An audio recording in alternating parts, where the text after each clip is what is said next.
At kuha tayo ng report mula sa Impilan at pwede mo kasapin sa Bunayan. At ito, higit 5,000 punong tanim at wild animals patay sa sunog. Aba? Sa San Antonio, Nueva Ecija. Narito balita ni Romel Roque. Target on air. Live report. Yes, Kante, patay ang ilang wild animals at mahigit 5,000 puno ng naram, mahogani at iba pa sa sunog na naganap sa Marcelo Property, Barangay San Mariano, San Antonio, Nueva Ecija.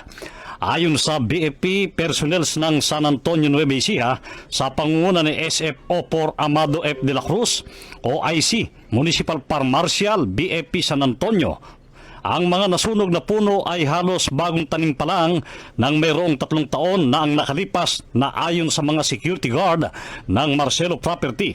Ang naturang punong kahoy ay itinanim ng grupong Eagles na pinangunahan ni dating Cabanatuan City Councilor Monching Cecilio with PNP sa pangunguna ng dating Provincial Director ng NEPO o Nueva Ecija Police Provincial Office, Police Colonel Ferdinand Hermino. Idinugtong pa ng mga BFP personnels na sina FO2 Kenneth B. Hermosa, FO2 Glenn O. Baguio, FO2 Geraldine E. De Leon at FO1 Anthony D. Erilla na nakakita sila ng namatay na mga bayawak, mga pusang musang at ibong magaganda ang itsura sa 54 hectares ng lupaing nasunog. Nagsimula ang sunog ng alas 3 ng hapon at narespondihan nila ito ng alas 4 ng hapon hanggang alas 8 ng gabi. Naapula ang apoy gamit ang kanilang fire truck. Ayon pa sa kanilang pagsisiyasat, nagsimula ang sunog sa pagsisiga sa katabing lupain na napabayaan kaya lumaki ang apoy at natupok ang 54 hectares. May 2 taon na silang inimbitahan na sinasabing naging dahilan ng malawakang sunog.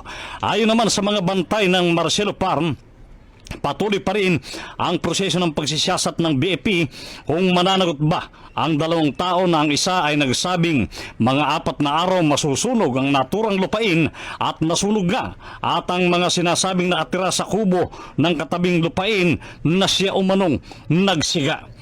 Mapupuna na ang kanila lamang binabantayang 54 hectares ang nasunog at paikot ito anila ang nais gawin ng agaw lupa na dating ilog na pangkwari.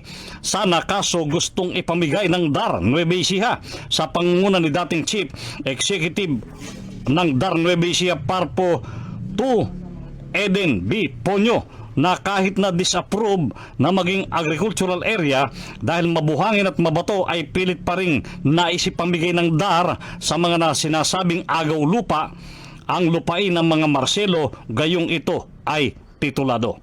Mula sa Nueva Ecija, ako si Romel Roque, nag-uulat sa Target on Air ng DCME 1530, ang Radyo TV. Target on Air. Live report.